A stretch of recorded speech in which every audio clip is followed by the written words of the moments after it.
ಆತ್ಮೀಯ ಸಹೋದರ ಸಹೋದರಿಯರಿಗೆ ಯೇಸು ಕ್ರಿಸ್ತನ ಪರಿಶುದ್ಧವಾದ ನಾಮದಲ್ಲಿ ತಮ್ಮೆಲ್ಲರಿಗೂ ಪ್ರೀತಿಯ ವಂದನೆಗಳನ್ನು ಸಲ್ಲಿಸ್ತಾ, ಕಳೆದ ಕೆಲ ಬೈಬಲ್ ಸ್ಟಡಿ ಕಾರ್ಯಕ್ರಮಗಳಲ್ಲಿ ನಾವುಗಳು ಸೃಷ್ಟಿ ಆರಂಭ ಮೊದಲುಗೊಂಡು ಜಲಪ್ರಳಯದವರೆಗೆ ಅನ್ನುವಂತಹ ಅಂಶದ ಕುರಿತು ನಾವು ಅಭ್ಯಾಸವನ್ನ ಮುಂದುವರಿಸಿದ್ವಿ. ತದನಂತರ ಜಲಪ್ರಳಯದ ನಂತರದ ಕಾಲ ಅನ್ನುವಂಥದ್ದನ್ನು ಕೂಡ ನಾವು ಗಮನಿಸಿದ್ವಿ. ಈಗ ಮುಂದುವರೆದ ಬೈಬಲ್ ಸ್ಟಡಿ ಭಾಗವಾಗಿ ಪಿತೃಗಳ ಕಾಲ ಅನ್ನುವಂಥ ವಿಷಯದ ಕುರಿತು ನಾವು ಸ್ಟಡಿಯನ್ನು ನಾವು ಮುಂದುವರಿಸೋಣ. ಈ ಪಿತೃಗಳ ಕಾಲ ಅಂತಂದರೆ ದೇವರು ಅಬ್ರಹಾಮನನ್ನ ಕರೆದದ್ದು ಮೊದಲುಗೊಂಡು ಐಗುಪ್ತ ದೇಶಕ್ಕೆ ಇಸ್ರಾಯೇಲ್ಯರು ವಲಸೆ ಹೋಗುವವರೆಗೂ ಕೂಡ ಈ ಒಂದು ಪಿತೃಗಳ ಕಾಲ ಅನ್ನುವಂಥದ್ದು ಗ್ರಂಥದಲ್ಲಿ ನಾವು ಗಮನಿಸ್ತೇವೆ. ಸೊ ಹಾಗಾಗಿ ನಾವುಗಳು ಪಿತೃಗಳ ಕಾಲದ ಅನೇಕ ಘಟನಾವಳಿಗಳನ್ನು, ಆ ಘಟನಾವಳಿಗಳ ಮೂಲಕ ನಮ್ಮ ಆತ್ಮೀಯ ಜೀವಿತಕ್ಕೆ ಏನೆಲ್ಲ ಉಪಯೋಗ ಆಗುತ್ತೆ, ನಾವೇನೆಲ್ಲ ತಿಳ್ಕೊಳ್ಳೋದಕ್ಕೆ ಸಾಧ್ಯ ಇದೆ ಅನ್ನುವಂತಹ ವಿಷಯಗಳನ್ನು ನಾವುಗಳು ಅಭ್ಯಾಸ ಮಾಡೋದಕ್ಕೆ ಈ ಒಂದು ಸಮಯವನ್ನು ನಾವು ಸದ್ಬಳಕೆ ಮಾಡಿಕೊಳ್ಳೋಣ. ಈಗಾಗಲೇ ನಿಮಗೆ ಸ್ಕ್ರೀನ್ ಮೇಲೆ ಕಾಣುವ ಹಾಗೆ ಪಿತೃಗಳ ಕಾಲ ಅಂತಂದ್ರೆ ಅಬ್ರಹಾಮನನ್ನು ಕರೆಯಲ್ಪಟ್ಟದ್ದು ಮೊದಲುಗೊಂಡು ಐಗುಪ್ತಕ್ಕೆ ವಲಸೆ ಹೋಗುವವರೆಗೂ ಇರುವಂತಹ ಈ ಒಂದು ಕಾಲಮಾನವನ್ನ ನಾವು ಪಿತೃಗಳ ಕಾಲ ಅಂತೇಳಿ ಕರಿತೇವೆ. ಇದು ಕ್ರಿಸ್ತಪೂರ್ವ 1921ರಿಂದ 1706ರವರೆಗೆ ಹೆಚ್ಚು ಕಡಿಮೆ 215 ವರ್ಷಗಳ ಒಂದು ಕಾಲಮಾನವನ್ನ ಈ ಒಂದು ಪಿತೃಗಳ ಕಾಲ ನಮಗೆ ಮಾಹಿತಿಯನ್ನು ಒದಗಿಸಿಕೊಡ್ತದೆ. ಈ ಅಧ್ಯಾಯಗಳು ಬಂದ್ಬಿಟ್ಟು ಆದಿಕಾಂಡ ಪುಸ್ತಕ 11ನೇ ಅಧ್ಯಾಯ 27ನೇ ವಚನದಿಂದ 50ನೇ ಅಧ್ಯಾಯದವರೆಗೆ ಈ ಪಿತೃಗಳ ಕಾಲ ಅನ್ನುವಂಥದ್ದನ್ನು ನಾವು ಗಮನಿಸ್ತೇವೆ. ಅದರಲ್ಲಿ ಬಹಳ ವಿಶೇಷವಾಗಿ ಈ ಪಿತೃಗಳ ಕಾಲದಲ್ಲಿ ನಾವು ಈಗಾಗಲೇ ಗೊತ್ತಿರುವ ಹಾಗೆ ಅಬ್ರಹಾಮನನ್ನ ಕರೆಯಲ್ಪಟ್ಟದ್ದು ಅನ್ನುವಂಥದ್ದನ್ನು ನಾವು ಗಮನಿಸ್ತಾ ಇದ್ದೇವೆ. ಹಾಗಾಗಿ ನಾವು ಅಬ್ರಹಾಮನ ಜೀವಿತ ಚರಿತ್ರೆಯನ್ನ ನಾವುಗಳು ಅಭ್ಯಾಸ ಮಾಡೋದಕ್ಕೆ ಈ ಒಂದು ಸಮಯವನ್ನು ನಾವು ಸದ್ಬಳಕೆ ಮಾಡಿಕೊಳ್ಳೋಣ. ಅಬ್ರಹಾಮ್ ಅಂದ ತಕ್ಷಣ ನಮ್ಮೆಲ್ರಿಗೂ ಕೂಡ ಬಹಳ ವಿಶೇಷವಾದಂಥ ಒಂದು ಆಲೋಚನೆ, ನಮ್ಮ ಒಂದು ಕ್ರಿಸ್ತಿಯ ಜೀವಿತದ ಒಂದು ನಂಬಿಕೆಗೆ ಒಂದು ಉತ್ತೇಜನವನ್ನ ನಮ್ಮ ಕರ್ತನಾದಂಥ ಯೇಸು ಕ್ರಿಸ್ತನು ಅಬ್ರಹಾಮನ ಸಂತತಿಯ ಮುಖಾಂತರವೇ ಬಂದಿರುವಂಥದ್ದನ್ನ ನಾವು ಗ್ರಂಥದಲ್ಲಿ ಗಮನಿಸ್ತೇವೆ. ಸೊ ಹಾಗಾಗಿ ಅಬ್ರಹಾಮನ ಜೀವಿತ ಒಂದು ಚರಿತ್ರೆಯನ್ನ ನಾವು ಆಲೋಚನೆ ಮಾಡಬೇಕಾದ್ರೆ ಆತನು ವಿಶ್ವಾಸಿಗಳಿಗೆ ಪಿತೃವಾಗಿ, ಇಬ್ರಿಯ ವಂಶಕ್ಕೆ ಕರ್ತೃವಾಗಿ, ಶ್ರೇಷ್ಠ ವ್ಯಕ್ತಿಗಳಲ್ಲಿ ಒಬ್ಬನಾಗಿದ್ದಾನೆ ಅನ್ನುವಂಥದ್ದು ಬಹಳ ವಿಶೇಷಕರವಾದಂಥ ಸಂಗತಿ. ಇನ್ನು ಅಬ್ರಹಾಮನ ವಿಷಯದಲ್ಲಿ ನಾವು ಮಾತಾಡಬೇಕು ಅಂತಂದ್ರೆ ಅಬ್ರಹಾಮನು ದೇವರಿಗೆ ಅತ್ಯಂತ ಸನ್ನಿಹಿತನಾಗಿ ಜೀವಿಸಿದಂಥ ಒಬ್ಬ ವ್ಯಕ್ತಿ. ದೇವರು ಆತನನ್ನ ಸ್ನೇಹಿತನೂ ಎಂಬುದಾಗಿಯೂ ಕೂಡ ಕರೀತಾ ಇದ್ದಾನೆ. ಹಾಗೆ ಆತನು ಪ್ರವಾದಿ ಎಂಬುದಾಗಿಯೂ ಕೂಡ ಆತನು ಅಬ್ರಹಾಮನು ಕರೆಯಲ್ಪಡ್ತಾ ಇದ್ದಾನೆ. ಹಾಗೆ ವಿಶ್ವಾಸಿಗಳಿಗೆ ಆತನು ಪಿತೃವಾಗಿ, ಇಬ್ರಿಯ ವಂಶಕ್ಕೆ ಕರ್ತೃವಾಗಿ ಆತನೊಬ್ಬ ಶ್ರೇಷ್ಠ ವ್ಯಕ್ತಿಗಳಲ್ಲಿ ಒಬ್ಬನಾಗಿ ಗ್ರಂಥದಲ್ಲಿ ನಮಗೆ ಕಂಡು ಬರ್ತಾ ಇದೆ. ಸೊ ಇಂಥ ಒಬ್ಬ ಶ್ರೇಷ್ಠವಾದಂಥ ವ್ಯಕ್ತಿಯ ಜೀವಿತದ ಕುರಿತು ನಾವು ಗ್ರಂಥವನ್ನು ಅಭ್ಯಾಸ ಮಾಡಬೇಕಾದ್ರೆ ಆತನ ಜೀವಿತದಲ್ಲಿ 2 ಭಾಗಗಳನ್ನು ನಾವು ಕಾಣ್ತೇವೆ, ಅಥವಾ ಆತನ ಜೀವಿತ 2 ಭಾಗಗಳಾಗಿ ವಿಭಜಿಸಲ್ಪಡ್ತದೆ ಅನ್ನುವಂಥದ್ದನ್ನು ನಾವು ಅಭ್ಯಾಸ ಮಾಡ್ತೇವೆ. ಅದರಲ್ಲಿ ನಂಬರ್ 1 ಆತನ ಒಂದು ಸಂಚಾರ ಜೀವಿತ, 2ನೇದಾಗಿ ಆತನು ಹೆಬ್ರೋನಿನಲ್ಲಿ ಸ್ಥಿರ ನಿವಾಸ ಏರ್ಪಡಿಸಿಕೊಂಡದ್ದು ಅಂತೇಳಿ. ಸೊ ಹೇಗೆ ಆತನು ಸಂಚಾರ ಒಂದು ಜೀವಿತವನ್ನ ಆತನು ಆರಂಭಿಸ್ತಾನೆ ಅನ್ನುವಂಥದ್ದನ್ನು ನಾವು ಗಮನಿಸಿದ್ರೆ, ಆತನ ಮೊದಲ ಮನೆ ಯಾವುದು ಅಂತಂದ್ರೆ ಯೂಫ್ರಟಿಸ್ ಮೇಲಿನ ಊರ್ ಎಂಬ ಒಂದು ಪಟ್ಟಣ. ಆ ಪಟ್ಟಣದಲ್ಲಿ ಆತನ ಒಂದು ಮೂಲ ಸ್ಥಾನ ಅಂದ್ರೆ ಆತನ ಒಂದು ನೇಟಿವ್ ಪ್ಲೇಸ್ ಅನ್ನುವಂಥದ್ದನ್ನ ನಾವು ಗಮನಿಸ್ತೇವೆ. ಆದಿಕಾಂಡ ಪುಸ್ತಕದಲ್ಲಿ ನಾವು ಆತನ ಒಂದು ಊರನ್ನ ನಾವು ಗಮನಿಸ್ತೇವೆ. ಆದಿಕಾಂಡ ಪುಸ್ತಕ 11ನೇ ಅಧ್ಯಾಯ 11ನೇ ಅಧ್ಯಾಯ ವಚನ 31ರಿಂದ ನಾವು ಗಮನಿಸಿದ್ರೆ, ತೆರಹನು ತನ್ನ ಮಗನಾದ ಅಬ್ರಾಮನನ್ನು ತನಗೆ ಮೊಮ್ಮಗನೂ ಆರಾನನಿಗೆ ಮಗನೂ ಆಗಿರುವ ಲೋಟನನ್ನು ತನಗೆ ಸೊಸೆಯೂ ಅಬ್ರಾಮನಿಗೆ ಹೆಂಡತಿಯೂ ಆಗಿರುವ ಸಾರಯಳನ್ನು ಕರ್ಕೊಂಡು ಕಾನಾನ್ ದೇಶಕ್ಕೆ ಹೋಗಬೇಕೆಂದು ಕಲ್ದೀರ ಊರ್ ಎಂಬ ಪಟ್ಟಣವನ್ನು ಬಿಟ್ಟನು ಅಂತೇಳಿ. ಸೊ ನಾವಿಲ್ಲಿ ಮ್ಯಾಪ್ ಅನ್ನ ಗಮನಿಸಿದ್ರೆ ಆತನ ಒಂದು ಮೂಲ ಸ್ಥಳ ಯಾವುದಂತಂದ್ರೆ ಇದು ಊರ್ ಅನ್ನುವಂತ ಒಂದು ಪಟ್ಟಣ. ಇದು ಕಲ್ದೀರ ಒಂದು ದೇಶ ಅಥವಾ ಕಸ್ದೀರ ದೇಶ ಅಂತೇಳಿ. ಇದು ಬ್ಯಾಬಿಲೋನು ಪ್ರಾಂತ್ಯವನ್ನ ಒಳಗೊಂಡಿರ್ತಕ್ಕಂಥ ಒಂದು ಪ್ರದೇಶ ಇದು.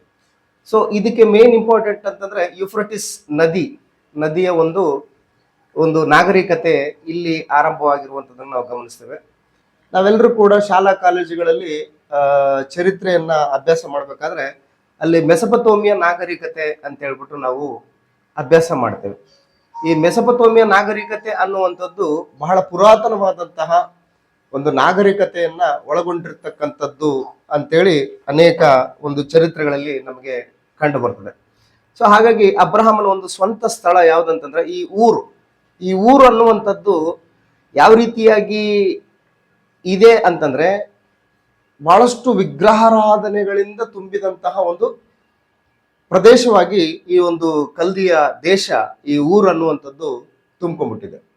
ಇಂಥ ಒಂದು ಕಲ್ದಿಯರ ದೇಶದಿಂದ ದೇವರು ಏನ್ ಮಾಡ್ತಾ ಇದ್ದಾನೆ ಅಂತಂದ್ರೆ ಅಬ್ರಹಾಮನನ್ನ ಕರಿತಾ ಇದ್ದಾನೆ. ಅದನ್ನ ನಾವು 12ನೇ ಅಧ್ಯಾಯದಲ್ಲಿ ಗಮನಿಸ್ತೇವೆ. ಆದಿಕಾಂಡ ಪುಸ್ತಕ 12ನೇ ಅಧ್ಯಾಯ 1 ಮತ್ತು 2ನೇ ವಚನದಲ್ಲಿ, ಯೆಹೋವನ ಅಬ್ರಹಾಮನಿಗೆ, ನೀನು ಸ್ವದೇಶವನ್ನು ಬಂಧು ಬಳಗವನ್ನು ತಂದೆಯ ಮನೆಯನ್ನು ಬಿಟ್ಟು ನಾನು ತೋರಿಸುವ ದೇಶಕ್ಕೆ ಹೊರಟು ಹೋಗು. ನಾನು ನಿನ್ನನ್ನು ದೊಡ್ಡ ಜನಾಂಗವಾಗುವಂತೆ ಮಾಡಿ ಆಶೀರ್ವದಿಸಿ ನಿನ್ನ ಹೆಸರನ್ನು ಪ್ರಖ್ಯಾತಿಗೆ ತರುವೆನು. ನೀನು ಆಶೀರ್ವಾದ ನಿಧಿಯಾಗುವಿ. ನಿನ್ನನ್ನು ಹರಸುವವರನ್ನು ಹರಸುವೆನು, ನಿನ್ನನ್ನು ಶಪಿಸುವವರನ್ನು ಶಪಿಸುವೆನು. ನಿನ್ನ ಮೂಲಕ ಭೂಲೋಕದ ಎಲ್ಲಾ ಕುಲದವರಿಗೂ ಆಶೀರ್ವಾದ ಉಂಟಾಗುವುದು ಎಂದು ಹೇಳಿದನು ಅಂತೇಳಿ. ಸೊ ಈ ರೀತಿಯಾಗಿ ದೇವರು ಕರೆದಂತಹ ಒಂದು ಕರೆಯುವಿಕೆಗೆ ವಿಧೇಯನಾಗಿ ಅಬ್ರಹಾಮನು ತನ್ನ ಒಂದು ಸ್ವಸ್ಥಳವಾಗಿರ್ತಕ್ಕಂಥ ಊರನ್ನ ಆತನು ಬಿಟ್ಟು ದೇವರು ಎಲ್ಲಿಗೆ ಹೋಗ್ಬೇಕಂತ ಹೇಳಿದನೋ ಗೊತ್ತಿಲ್ಲ, ಯಾವ ಸ್ಥಳಕ್ಕೆ ಹೋಗ್ಬೇಕಂತ ಹೇಳಿದನೋ ಗೊತ್ತಿಲ್ಲ.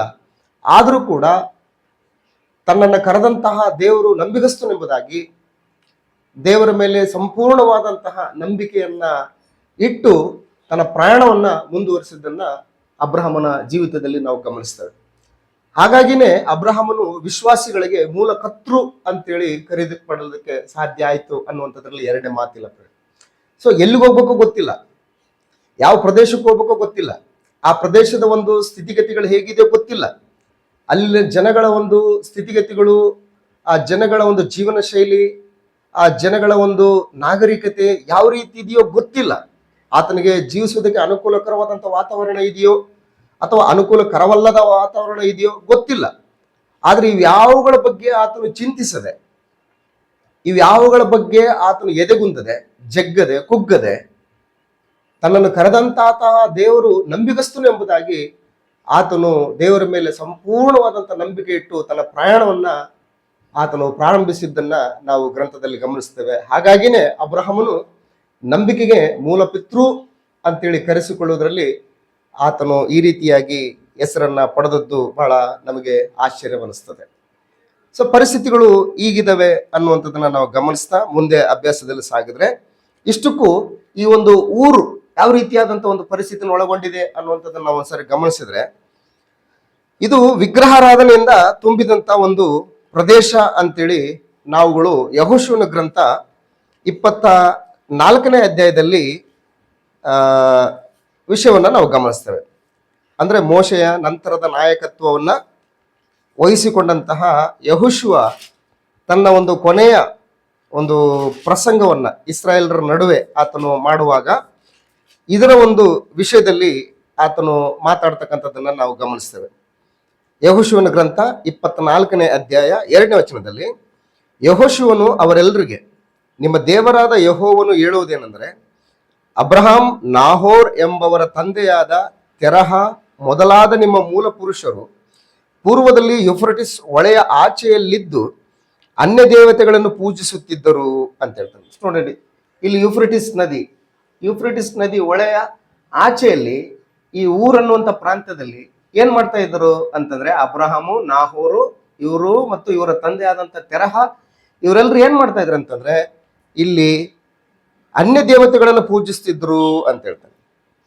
ಅನ್ಯ ದೇವತೆಗಳನ್ನ ಪೂಜಿಸ್ತಾ ಇದ್ರು. ಸೊ ಆಗ ದೇವರು ನಾನು ನಿಮ್ಮ ಪಿತೃವಾದ ಅಬ್ರಹಾಮನನ್ನು ಅಲ್ಲಿಂದ ಕರೆತಂದು ಅಂತ ಹೇಳ್ತಾನೆ. ಅಲ್ಲಿಂದ ಅಂದ್ರೆ ಇಲ್ಲಿಂದ ಕರೆತರ್ತಾ ಇದ್ದಾನೆ, ಇಲ್ಲಿಂದ ನಡಿ ಹೊರಡು ಅಂತ ಹೇಳ್ತಾ ಇದ್ದಾನೆ. ಎಲ್ಲಿಗೆ ಹೊರಡ್ತಾ ಇದ್ದಾನೆ? ಎಲ್ಲಿಗೆ ಅಂತಂದ್ರೆ ಇಲ್ಲಿ ಕಾನಾನ್ ಪ್ರಾಂತ್ಯಕ್ಕೆ, ಜೆರುಸಲೇಮಿಗೆ ಇಲ್ಲಿ ಕರ್ಕೊಂಡು ಬರ್ತಾ ಇದ್ದಾನೆ. ಸೊ ಇಲ್ಲಿ ಹೊರಡು ಅಂತ ಹೇಳ್ತಾ ಇದ್ದಾನೆ. ಇಲ್ಲಿಂದ ಆತನು ಪ್ರಯಾಣವನ್ನು ಪ್ರಾರಂಭಿಸ್ತಾ ಇದ್ದಾನೆ. ಕರೆತಂದು ಕಾನಾನ್ ದೇಶವನ್ನು ಸಂಚಾರ ಮಾಡಿಸಿ ಈಸಾಕನೆಂಬ ಮಗನನ್ನು ಕೊಟ್ಟು ಅವನ ಸಂತಾನವನ್ನು ಹೆಚ್ಚಿಸಿದನು ಅಂತ ಹೇಳ್ತಾರೆ. ಸೊ ವಾಸ್ತವದಲ್ಲಿ ಈ ವಚನದ ಒಂದು ಆಧಾರದಿಂದ ನಾವೇನನ್ನ ಎಂಫಸೈಸ್ ಮಾಡ್ತಾ ಇದ್ದೀವಿ ಅಂತಂದ್ರೆ ಈ ಊರನ್ನುವಂತ ಒಂದು ಪಟ್ಟಣ, ಈ ಊರನ್ನುವಂತ ಈ ಒಂದು ಕಲ್ದಿಯರ ಒಂದು ದೇಶದ ಒಂದು ಪರಿಸ್ಥಿತಿ ಹೇಗಿದೆ ಅಂತಂದ್ರೆ ಬಹು ಘೋರವಾದಂತ ವಿಗ್ರಹಾರಾಧನೆಯಿಂದ ಕೂಡಿದಂತ ಒಂದು ಪ್ರದೇಶ. ಇಂಥ ಒಂದು ಪ್ರದೇಶದಿಂದ ದೇವರು ಏನ್ ಮಾಡ್ತಾ ಇದ್ದಾನೆ ಅಂತಂದ್ರೆ ಅಬ್ರಹಾಮನ ಕರೀತಾ ಇದ್ದಾನೆ. ಇದನ್ನೇ ಹೊಸ ಒಡಂಬಡಿಕೆಯಲ್ಲಿ ಅಪೊಸ್ತಲರ ಕೃತ್ಯಗಳ ಪುಸ್ತಕ 7ನೇ ಅಧ್ಯಾಯದಲ್ಲಿ ಸ್ಟೆಫೆನನು ಪರಿಶುದ್ಧಾತ್ಮನ ಪ್ರೇರೇಪಣೆಯಿಂದ ಈ ಒಂದು ಊರ್ ಪಟ್ಟಣದ ವಿಷಯದಲ್ಲಿ ಆತನು ಕೂಡ ಮಾತಾಡುವಂಥದ್ದನ್ನು ನಾವು ಗಮನಿಸ್ತೇವೆ. ಅಪೊಸ್ತಲರ ಕೃತ್ಯಗಳ ಪುಸ್ತಕ 7ನೇ ಅಧ್ಯಾಯ 2ನೇ ವಚನದಿಂದ ನಮ್ಮ ಮೂಲ ಪುರುಷನಾದ ಅಬ್ರಹಾಮನು ಕಾರಾನಿನಲ್ಲಿ ವಾಸ ಮಾಡಿದ್ದಕ್ಕಿಂತ ಮುಂಚೆ, ಅಂದ್ರೆ ಕಾರಾನ್ ಅಂತಂದ್ರೆ ಈ ಹಾರಾನ್, ಇದು ಕನ್ನಡದಲ್ಲಿ ಖಾರಾನ್ ಅಂತಿದೆ, ಆದ್ರೆ ಇಂಗ್ಲಿಷ್ ನಲ್ಲಿ ಎಲ್ಲರಲ್ಲೂ ಕೂಡ ಮತ್ತು ಹಿಬ್ರಿ ಭಾಷೆಯಲ್ಲಿ ಕೂಡ ಹಾರಾನ್ ಅಂತ ಹೇಳ್ಬಿಟ್ಟೇನೆ ಬರೆಯಲ್ಪಟ್ಟಿದೆ. ಬಟ್ ಕನ್ನಡದಲ್ಲಿ ಮಾತ್ರ ನಮಗೆ ಕಾರಾನ್ ಅಂತೇಳಿ ಬರೆಯಲಾಗಿದೆ. ಸೊ ಈ ಒಂದು ಆರಾನ್ ಪಟ್ಟಣದಲ್ಲಿ ವಾಸ ಮಾಡೋದಕ್ಕಿಂತ ಮುಂಚೆ ಆತನು ಎಲ್ಲಿದ್ದ ಅಂತಂದ್ರೆ ಮೆಸೊಪೊತೇಮಿಯಾದಲ್ಲಿದ್ದಾಗ ಅಂತ ಹೇಳ್ತಾನೆ. ಇದು ಮೆಸೊಪೊತೇಮಿಯಾ, ಈ ಮೆಸೊಪೊತೇಮಿಯಾ ಪ್ರದೇಶ. ಈ ಮೆಸೊಪೊತೇಮಿಯಾದಲ್ಲಿದ್ದಾಗ ಪ್ರಭಾವ ಸ್ವರೂಪನಾದ ದೇವರು ಅವನಿಗೆ ಕಾಣಿಸಿಕೊಂಡು ನಿನ್ನ ಸ್ವದೇಶವನ್ನು, ಈಗ ನಿಮ್ಮ ಸ್ವದೇಶವನ್ನು, ಯಾವುದಿದು ಕಲ್ದೀರ ದೇಶ, ಮೆಸೊಪೊತೇಮಿಯಾ ಒಂದು ಪ್ರಾಂತ್ಯ, ಈ ಒಂದು ದೇಶವನ್ನು, ಸ್ವದೇಶವನ್ನು, ನಿನ್ನ ಬಂಧು ಬಳಗವನ್ನು ಬಿಟ್ಟು ನಾನು ತೋರಿಸುವ ದೇಶಕ್ಕೆ ಹೊರಟು ಹೋಗು ಎಂದು ಹೇಳಿದನು ಅಂತ ಹೇಳ್ತಾರೆ. ಆಗ ಅವನು ಕಸ್ದೀರ ದೇಶದಿಂದ, ಯಾವುದಿದು ಕಸ್ದೀರ ದೇಶ, ಕಲ್ದೀರ ದೇಶ ಅಥವಾ ಕಸ್ದೀರ ದೇಶ ಇವೆರಡೂ ಒಂದೇನೆ. ಈ ಕಸ್ದೀರ ದೇಶದಿಂದ ಹೊರಟು ಹೋಗಿ ಕಾರಾನಿನಲ್ಲಿ ವಾಸವಾಗಿದ್ದನು ಅಂತ. ಅಂದ್ರೆ ಇಲ್ಲಿಂದ ಆತನು ಬಂದು ಇಲ್ಲಿ ಹಾರಾನ್ನಲ್ಲಿ ವಾಸವಾಗಿರ್ತಾನೆ. ಈ ಹಾರಾನ್ನಲ್ಲಿ ವಾಸವಾಗಿದ್ದಂಥ ಸಂದರ್ಭದಲ್ಲಿ ಏನ್ ನಡೀತಿದೆ ಅಂತಂತಂದ್ರೆ ಆತನ ತಂದೆ ಅಲ್ಲಿ ತೀರ್ಕೊಂಡು ಹೋಗ್ತಾನೆ. ಸೊ ಅಂದ್ರೆ ಆತನ ಒಂದು ಸಂಚಾರ, ಒಂದು ಬದುಕನ್ನ ನಾವು ಗಮನಿಸ್ತಾ ಇದ್ದೀವಿ. ಅಬ್ರಹಾಮನು ಯಾವ ರೀತಿಯಾದಂಥ ಒಂದು ಸಂಚಾರ, ಒಂದು ಜೀವಿತವನ್ನ ಆತನು ಆರಂಭಿಸಿದ್ದಾನೆ. ಆತನ ಸಂಚಾರದಲ್ಲಿ ದೇವರು ಯಾವ ರೀತಿ ಆತನ ಜೊತೆಗಾರನಾಗಿದ್ದುಕೊಂಡು ಆತನ ಒಂದು ಪ್ರಯಾಣವನ್ನು ಆತನ ಸಫಲಗೊಳಿಸಿದ್ದಾನೆ ಅನ್ನುವಂತಹ ವಿಷಯಗಳನ್ನ ನಾವು ಕಲ್ತ್ಕೊಳ್ತಾ ಇದ್ದೀವಿ. ಹಾಗಾಗಿ ಈ ಒಂದು ಪ್ರಯಾಣದಲ್ಲಿ ಈ ಕಾರಾನಿನಲ್ಲಿ ಅಬ್ರಹಾಮನ ತಂದೆ ತೆರಹ ಇಲ್ಲಿ ಸತ್ತೋಗ್ತಾನೆ. ಆದಿಕಾಂಡ ಪುಸ್ತಕ 11ನೇ ಅಧ್ಯಾಯ 32ನೇ ವಚನದಲ್ಲಿ 31ನೇ ವಚನದ ಕೊನೆ ಭಾಗ, ಊರೆಂಬ ಪಟ್ಟಣವನ್ನು ಬಿಟ್ಟನು, ಅವರು ಹಾರಾನ್ ಪಟ್ಟಣಕ್ಕೆ ಬಂದು ಅಲ್ಲೇ ವಾಸ ಮಾಡಿಕೊಂಡರು. ಹಾರಾನ್ ಪಟ್ಟಣ, ಇದು ಹಾರಾನ್ ಪಟ್ಟಣ, ಇಲ್ಲಿ ಬಂದು ವಾಸ ಮಾಡ್ಕೊಳ್ತಾರೆ. ಇಲ್ಲಿ ವಾಸ ಮಾಡಿಕೊಂಡು ಮೇಲೆ ತೆರಹನು 205 ವರ್ಷದವನಾಗಿ ಕಾರಾನ್ನಲ್ಲಿ ಸತ್ತನು. ಕಾರಾನ್ ಅಂದ್ರೆ ಇದು ಹಾರಾನ್. ಈ ಹಾರಾನ್ನಲ್ಲಿ ಸತ್ತೋದಂತ ಸಂದರ್ಭದಲ್ಲಿ ದೇವರು 12ನೇ ಅಧ್ಯಾಯದಲ್ಲಿ ಆತನನ್ನ ಮತ್ತಷ್ಟು ಬಲಪಡಿಸುವಂಥದ್ದನ್ನ, ಆತನಿಗೆ ಒಂದು ಕರೆಯನ್ನ, ಒಡಂಬಡಿಕೆಯನ್ನ ಮಾಡಿಕೊಂಡದನ್ನ ನಾವು ಗಮನಿಸ್ತೇವೆ. ತಂದೆ ತೀರ್ಕೊಂಡ ಮೇಲೆ ಮಾನಸಿಕವಾಗಿ, ಶಾರೀರಿಕವಾಗಿ ಕುಗ್ಗಿದಂತಹ ಅಬ್ರಹಾಮನನ್ನ ದೇವರು ಬಲಪಡಿಸಿ ಆತನನ್ನ ಆಶೀರ್ವದಿಸುವಂತಹ ಒಂದು ವಿಧಾನವನ್ನ 12ನೇ ಅಧ್ಯಾಯದಲ್ಲಿ ನಾವು ಗಮನಿಸ್ತೇವೆ. ಆದಿಕಾಂಡ ಪುಸ್ತಕ 12ನೇ ಅಧ್ಯಾಯದಲ್ಲಿ 2ನೇ ವಚನದಲ್ಲಿ, ನಾನು ನಿನ್ನನ್ನು ದೊಡ್ಡ ಜನಾಂಗವಾಗುವಂತೆ ಮಾಡ್ತೀನಿ ಅಂತ ಹೇಳ್ತಾನೆ. ಅಂದ್ರೆ ದೇವರು ಅಲ್ಲಿ ಆತನಿಗೆ ಒಂದು ಕರೆಯನ್ನು ಕೊಡ್ತಾ ಇದ್ದಾನೆ. ಒಂದು, ಎರಡನೇದು ಒಡಂಬಡಿಕೆಯನ್ನು ಮಾಡ್ಕೊಳ್ತಾ ಇದ್ದಾನೆ. ಆ ಒಡಂಬಡಿಕೆಯಲ್ಲಿ ನಂಬರ್ 1 ಪಾಯಿಂಟ್ ಏನಪ್ಪಾ ಅಂತಂದ್ರೆ, ನಾನು ನಿನ್ನನ್ನು ದೊಡ್ಡ ಜನಾಂಗವಾಗುವಂತೆ ಮಾಡಿ ಅಂತ ಹೇಳ್ತಾನೆ. ನಂಬರ್ 1, ಹಿಬ್ರಿಯ ಅಥವಾ ಯಹೂದ ಜನರಿಂದ ಕೂಡಿದಂತ ಒಂದು ದೊಡ್ಡ ಜನಾಂಗ ನಿನ್ನಿಂದ ಆಗುತ್ತೆ. ಎರಡನೇದು ದೊಡ್ಡ ಹೆಸರು, ನಿನಗೆ ದೊಡ್ಡ ಹೆಸರು ಸಿಗ್ತದೆ. ಮೂರನೇದ್ದು ಭೂ ವಾಗ್ದಾನ, ಕಾನಾನ್ ದೇಶವನ್ನ ನಿನಗೆ ಕೊಡ್ತೀನಿ ಅಂತೇಳಿ. ತದನಂತರ ಸಕಲ ಜನರಿಗೆ ನೀನು ಆಶೀರ್ವಾದ ನಿಧಿ ಆಗುವಿ ಅಂತೇಳಿ.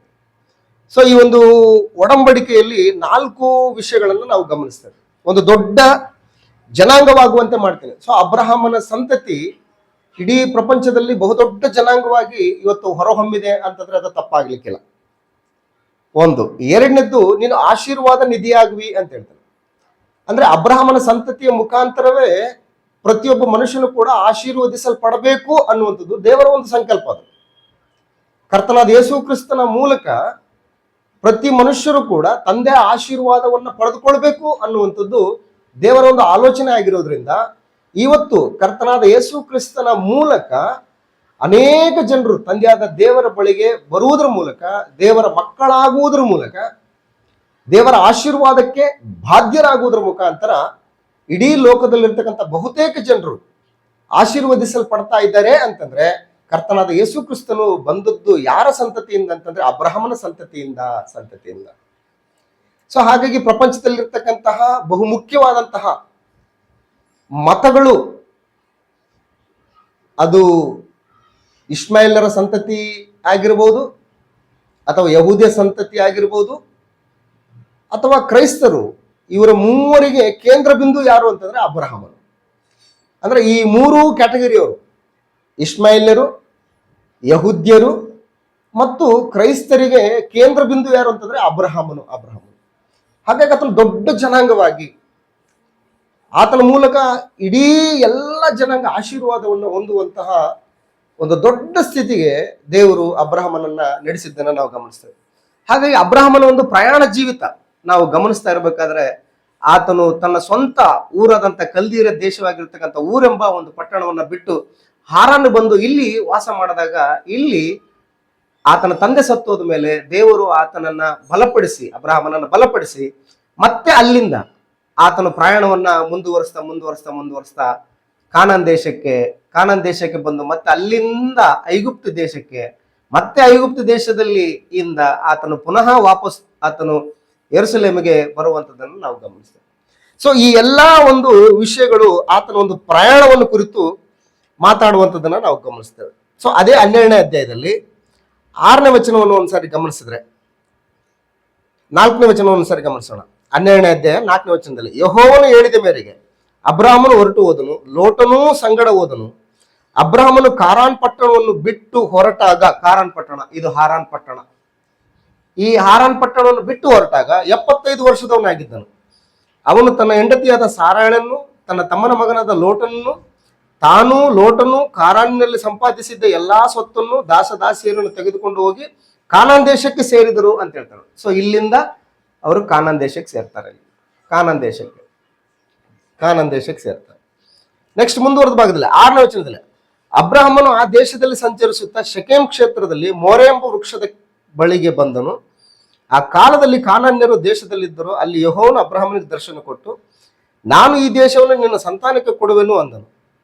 ಆಗ ತನಗೆ ದರ್ಶನ ಕೊಟ್ಟ ಯೆಹೋವನಿಗೆ ಅಬ್ರಹಾಮನು ಯಜ್ಞವೇದಿಯನ್ನು ಕಟ್ಟಿಸಿದನು. ಸೊ ಇಲ್ಲಿ ಕಾನಾನ್ ದೇಶದ ಒಂದು ಶೆಕೆಮ್ ಪ್ರಾಂತ್ಯದಲ್ಲಿ ದೇವರು ದರ್ಶನವನ್ನು ಕೊಟ್ಟು, ನಾನು ಈ ದೇಶನೇ ನಿನ್ನ ಕೊಡ್ತೀನಿ, ನೀನೇನು ದಿಗಿಲು ಬಿಡಬೇಡ ಅನ್ನುವಂಥ ಭರವಸೆಯನ್ನ ಆತನು ಅಬ್ರಹಾಮನಿಗೆ ಕೊಟ್ಟ ಮೇಲೆ ಅಬ್ರಹಾಮನ ಯಜ್ಞವೇದಿಯನ್ನು ಕಟ್ಟಿಸಿ ಅಲ್ಲಿ ದೇವರನ್ನ ಆರಾಧಿಸುವಂಥದ್ದನ್ನು ನಾವು ಗಮನಿಸ್ತೇವೆ. ಮತ್ತೆ ಮುಂದುವರೆದ ಭಾಗದಲ್ಲಿ 8ನೇ ವಚನದಲ್ಲಿ, ಅವನು ಅಲ್ಲಿಂದ ಹೊರಟು ಬೇತೇಲಿಗೆ ಮೂಡಲಲ್ಲಿರುವ ಗುಡ್ಡಕ್ಕೆ ಬಂದು ತನ್ನ ಗುಡಾರವನ್ನು ಹಾಕಿಸಿ ಇಳ್ಕೊಂಡನು. ನೆಕ್ಸ್ಟ್ ಅಲ್ಲಿಂದ ಮತ್ತೆ ಕಾನಾನಿಂದ ಬೇತೇಲ್, ಜೆರುಸಲೇಮಿನಲ್ಲಿ, ಈ ಜೆರುಸಲೇಮ್ ಕಾನಾನ್ ದೇಶದಲ್ಲಿ ಅನೇಕ ಒಂದು ಪಟ್ಟಣಗಳು, ಬೇತೇಲು, ಶೆಕೆಮು ಅನ್ನುವಂಥದ್ದು ಇವೆಲ್ಲ ಇಲ್ಲೆಲ್ಲ ಬರ್ತವೆ. ಇಲ್ಲೆಲ್ಲ ಆತನು ಗುಡಾರಗಳನ್ನು ಹಾಕಿಸಿ ಯಜ್ಞವೇದಿಯನ್ನು ಕಟ್ಟಿಸಿ ಯೆಹೋವನ ಹೆಸರನ್ನು ಹೇಳಿಕೊಂಡು ಆರಾಧಿಸುವಂಥದ್ದನ್ನು ನಾವು ಗಮನಿಸ್ತೇವೆ. ಮತ್ತೆ 9ನೇ ವಚನದಲ್ಲಿ, ತರುವಾಯ ಅಬ್ರಹಾಮನು ಅಲ್ಲಿಂದ ಹೊರಟು ಕಾನಾನ್ ದೇಶದ ದಕ್ಷಿಣ ಸೀಮೆಗೆ ಮುಂದೆ ಹೋಗುತ್ತಾ ಆತನು ಇರುವಂತ ಸಂದರ್ಭದಲ್ಲಿ ಆ ದೇಶದಲ್ಲಿ ಘೋರಕ್ಷಾಮವಿದ್ದರಿಂದ ಅಲ್ಲಿರದೆ ಐಗುಪ್ತ ದೇಶದಲ್ಲಿ ಕೆಲವು ಕಾಲ, 12ನೇ ಅಧ್ಯಾಯ 10ನೇ ವಚನ, ಮತ್ತೆ ಇಲ್ಲಿ ಘೋರಕ್ಷಾಮ ಬರ್ತದೆ. ಅಲ್ಲಿಂದ ಆತನ ಏನ್ ಮಾಡ್ತಾನೆ, ಇಲ್ಲಿ ಐಗುಪ್ತ ದೇಶಕ್ಕೆ ಬರ್ತಾನೆ. ಇಲ್ಲಿ ಕೆಲವು ಕಾಲ ಇದ್ದು ಇಲ್ಲಿ ಒಂದು ಘಟನೆ ನಡೀತದೆ. ಏನ್ ಘಟನೆ ನಡೀತದೆ? ಫರೋಹನನಿಗೆ, ಅಂದ್ರೆ ಐಗುಪ್ತ ದೇಶದ ಅರಸನಾದಂತ ಫರೋಹನನಿಗೆ ಆತನ ಕೆಲವು ಸೇವಕರು ಬಂದು ಹೇಳ್ತಾರೆ, ಈ ರೀತಿ ಒಬ್ಬ ಅಬ್ರಹಾಂ ಅಂತಕ್ಕಂಥ ಒಬ್ಬತನು ನಮ್ಮ ದೇಶಕ್ಕೆ ಬಂದಿದ್ದಾನೆ. ಆತನ ಹೆಂಡತಿ ಆತನ ಜೊತೆಗೆ ಒಬ್ಬ ಹೆಣ್ಮಗಳಿದ್ದಾಳೆ, ಆಕೆ ನೋಡೋದಕ್ಕೆ ಬಹಳ ಸುಂದರವಾಗಿದ್ದಾಳೆ ಅನ್ನುವಂಥ ವಿಷಯನ ಫರೋಹನಿಗೆ ತಿಳಿಸಿದಾಗ ಫರೋಹ ಕರ್ಕೊಂಬ ಆ ಹೆಂಗಸನ್ನ ಅಂತ ಹೇಳ್ತಾನೆ.